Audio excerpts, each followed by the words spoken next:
Sejam muito bem-vindos. Evangelho do Amor. A fé tem uma natureza completamente diferente. Ela não precisa daquele Ray-Ban. Ela olha para o capim seco e diz, está seco ao olho natural. Mas Deus falou algo diferente. E ela tem o poder de vivificar, de mudar aquela situação, de reverdecer o capim que secou por uma intervenção sobrenatural. São coisas distintas. Então nós precisamos entender isso, né? O que falamos normalmente exterioriza a nossa fé. Não é o que você fala que determina o que você vai crer. Por que é importante a gente ver isso? Porque a Bíblia apresenta uma ordem. Eu citei agora há pouco, 2 Coríntios 4,13. A Bíblia diz, nós cremos, por isso falamos. Então qual é a ordem? Primeiro se crê, depois se fala. Mas de vez em quando alguém ouve um tipo de ensino como esse, sobre a importância de declarar a palavra, e ele começa a tentar declarar, para ver se ele consegue crer depois. Outro dia eu vi alguém, tentei praticar esse negócio. Eu falei, não é tentar praticar. Em primeiro lugar, é um princípio, né? Se você crê, não importa se alguém te ensinou ou não, você vai falar. Se no seu coração a fé estiver acesa, cheia da palavra de Deus, ninguém vai te parar. Agora, se por um lado a Bíblia diz que a fé vem por ouvir, eu quero que você saiba que a dúvida também vem por ouvir. A fé vem por ouvir a coisa certa, a palavra de Deus. A dúvida vem por ouvir a coisa errada. Quando Moisés envia aqueles 12 espias para a terra de Canaã, 10 dos 12 voltam com um relato ruim. A Bíblia diz que eles infamaram a terra. Mas pastores disseram, a terra é boa. Não só boa, eles disseram, verdadeiramente ela mana leite e mel. Mas eles começaram a dizer, mas tem gigante. A terra está ocupada, não está lá dando sopa. Está cheio de inimigos, não são inimigos quaisquer, são gigantes. Não são apenas gigantes, habitam em cidades fortificadas. E as cidades fortificadas estão no alto dos montes. O livro de Números diz que eles fizeram derreter o coração do povo. Porque o povo escolheu dar ouvidos ao relato da circunstância, em vez de dar ouvidos à palavra de Deus. Agora tem dois, não só no meio dos 12, mas no meio daquela geração inteira. Foram os únicos que entraram na terra prometida, Josué e Caleb. O posicionamento deles é completamente diferente. Eles começam a se posicionar, e daí que a terra tem gigantes. Eles dizem diante do povo, ausentou-se deles a sua segurança. O Senhor é conosco, nós não vamos temê-los, nós vamos consumi-los como pão. Por que eles estão se posicionando dessa forma? Porque desde que Deus prometeu, o coração creu. E agora estão falando. Enquanto o povo está com medo dos gigantes, porque estão olhando para as circunstâncias, estão valorizando o discurso de outros, esses dois disseram, nós ficamos com o que Deus falou. Ele é fiel, Ele é verdadeiro, Ele não pode mentir, Ele não nega a si mesmo, Ele vela sobre a sua palavra para fazê-la cumprir. A fé se apoia no caráter de Deus. Esses dois disseram, se Ele resolveu falar, se Ele prometeu com juramento, se Ele falou, está falado. E eles se agarram tão somente à palavra e começam a declarar isso.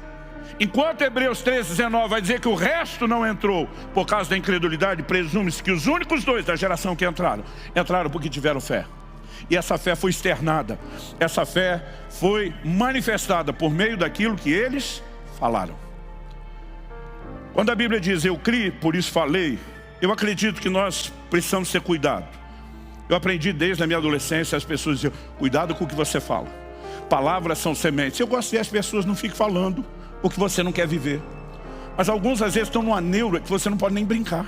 Está quebrado, está amarrado essas palavras, cancelo agora. Eu olho para uns crentes, tem aquele segmento de uma religião chamada xiita e tem o crente que é o chato. Assim, você não pode nem se divertir. Aí outro dia falou, está cancelado essas palavras. Eu falei, meu amigo, a Bíblia diz que é quando o coração crê e a boca fala o que crê, que isso tem o poder de provocar mudança. Agora, se você não crê no que fala, seja brincando ou tentando fingir que crê, não vai funcionar. Não é a palavra pela palavra, é o transbordar da fé. Agora deixa eu dizer uma coisa, a dúvida no que Deus falou, normalmente é a fé contra o que Deus falou. Então até quando a dúvida em relação à promessa de Deus é verbalizada, na verdade você está expressando a convicção do contrário do que Deus falou. Mas quando verbalizamos o que cremos, isso tem uma química diferenciada. E pode ser, com certeza, algo benéfico ou não. Agora, a única coisa que pode determinar o que é que eu e você cremos, não é o que nós inventamos, é o que Deus diz. Ou nós nos movemos em cima da palavra escrita, né, que é o meio pelo qual julgamos todos os demais. Ou Deus pode dar uma palavra específica sobre um detalhe, não necessariamente coberto na sua vida de forma personalizada pelas Escrituras, embora nunca contra elas. E aquilo pode gerar fé no seu coração. A Bíblia diz que uma palavra personalizada para Abraão fez com que o pai da fé cresça, né? E a Bíblia diz, isso lhe foi imputado como justiça.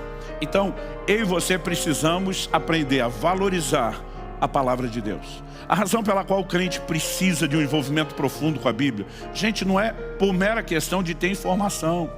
Não é apenas para definir, né, de uma forma geral a doutrina, o credo. A palavra de Deus é alimento para a nossa fé.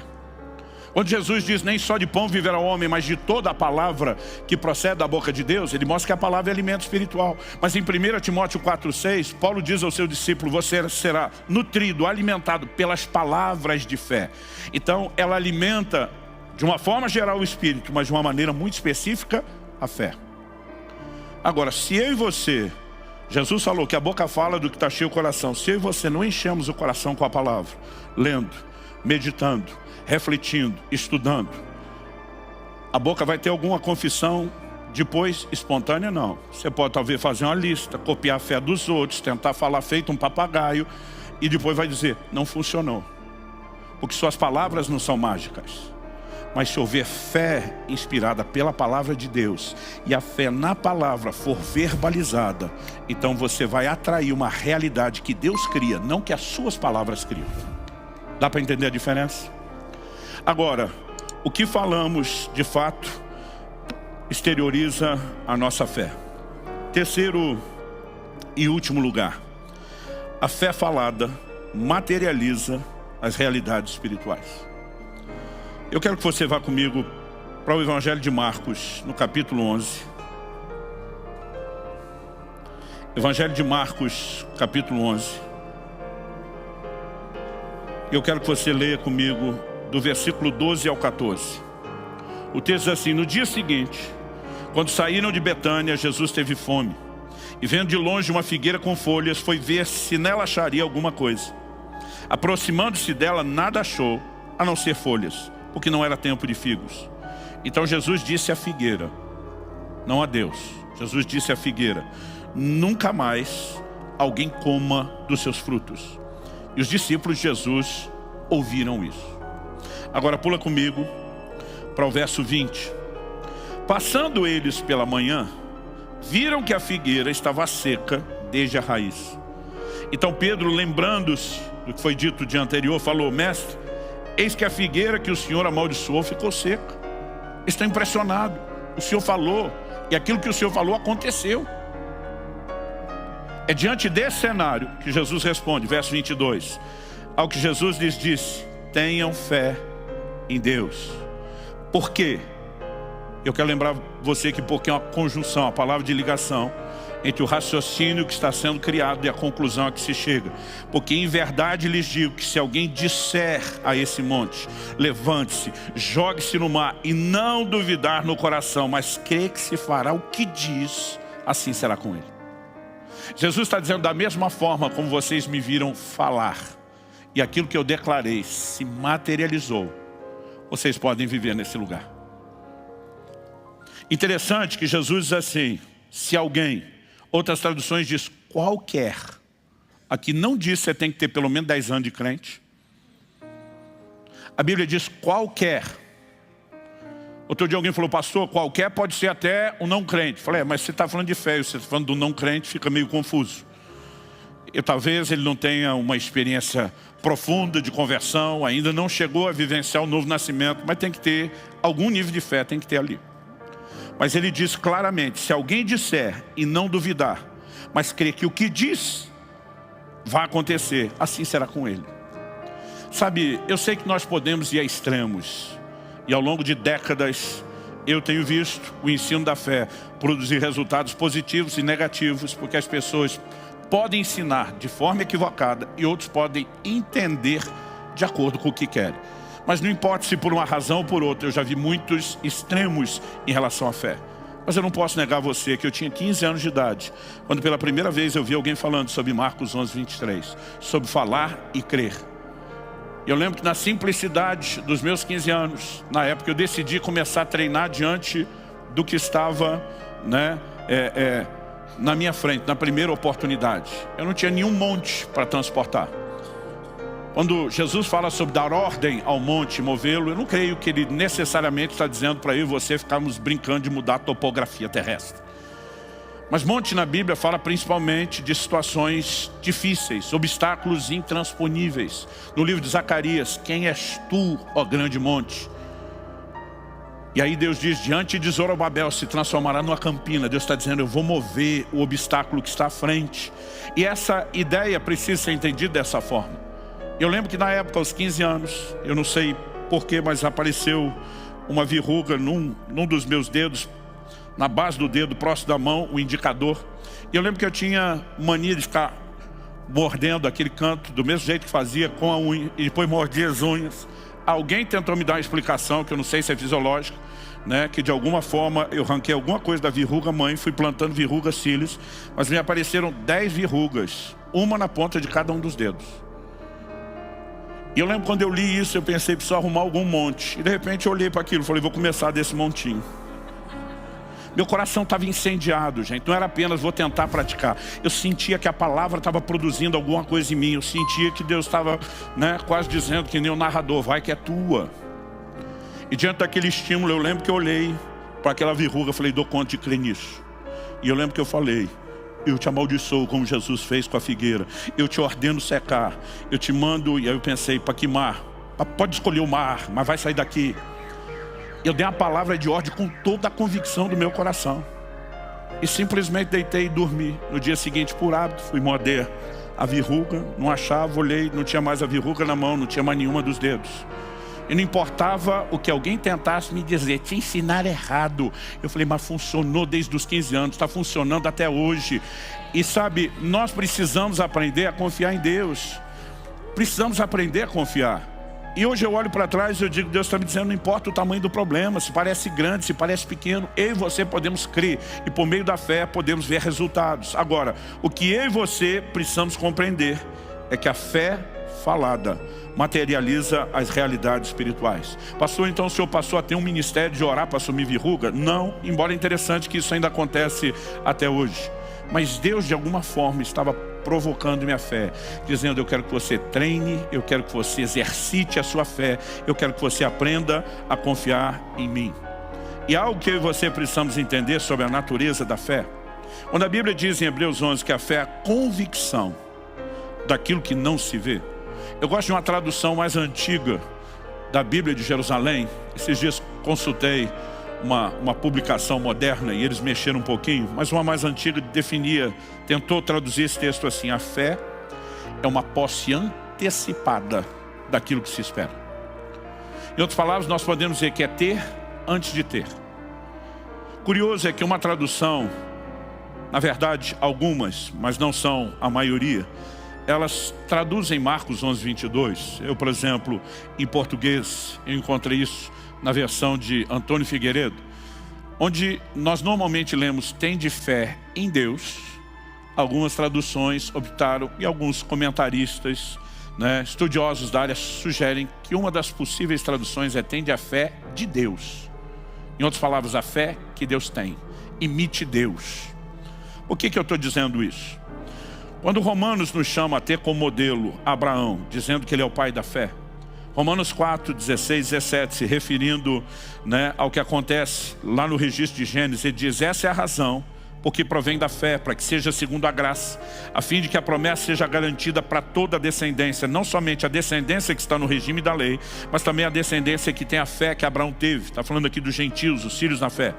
Porque Abraão é pai de todos nós, como está escrito, eu constituí por pai de muitas nações. Diante daquele em quem Abraão creu, o Deus que vivifica os mortos e chama à existência as coisas que não existem. Outras traduções dizem, chama as coisas que não são, como se já fossem. Essa é a forma que Deus age. E Abraão creu no Deus que faz exatamente desse jeito. Chama aquilo que não é, como se já fosse. Ele chama a realidade, o que crê, por meio daquilo que ele fala. E Abraão decidiu ser imitador de Deus. Não só crer no Deus que faz isso. Porque Deus olha para ele e diz, estou mudando o seu nome. Para nós no português não parece ter sido uma mudança significativa. Ah, pastor, era Abrão, mudou para Abraão. Porque para nós aumenta só um A. No hebraico aumenta um H antes do A. E muda completamente o fonema. É por isso que em outras línguas, como no inglês, né, não se fala Abraão, 2A, fala Abraham. Essa pronúncia, esse fonema mudou completamente o significado do nome. E Deus estava dizendo, você é pai de multidões. O camarada ainda não tem nenhum filho. Deus diz, a partir de hoje, seu nome é pai de multidões. Deus está chamando o que não é, como se já fosse. Mas Deus diz, eu não quero fazer isso sozinho. Eu quero que você embarque nessa comigo. Estou mudando o seu nome. Você imagina o cara chegando em casa, com 100 anos de idade, olhando para a mulher que está casada há tanto tempo, já praticamente frustrada, porque ela chega a rir quando o anjo fala que teria o filho em 1 ano. E o velhinho chega e diz, a partir de hoje você me chama de pai de multidões. Eu fico tentando imaginar a linguagem corporal de Sara.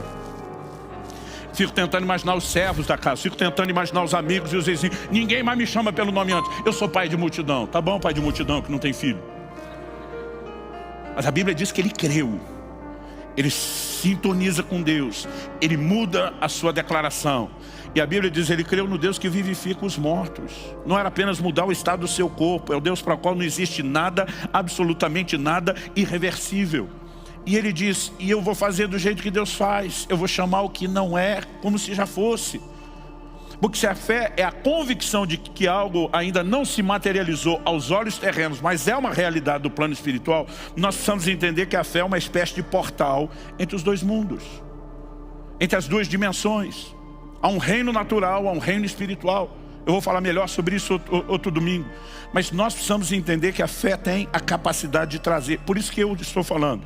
Não é apenas declarar o que você quer acreditar. A sua fé precisa vir de algo que Deus falou. Quem muda realidades é Deus. E nós cedemos a nossa fé e a nossa confissão para que elas cooperem com o Deus que muda realidades. Com Deus que vivifica os mortos. Quem vivifica os mortos não é a sua confissão. É Deus. Mas a sua fé naquilo que Ele fala, a sua declaração, a sua confissão tem o poder de permitir que as mudanças que Deus viabiliza se manifestem. Quem está entendendo, diga amém. Se inscreva para receber mensagens da Palavra de Deus para seu coração. Compartilhe essa mensagem para mais vidas serem alcançadas. Que você tenha um dia repleto de paz e de bênçãos vindas da parte de Deus.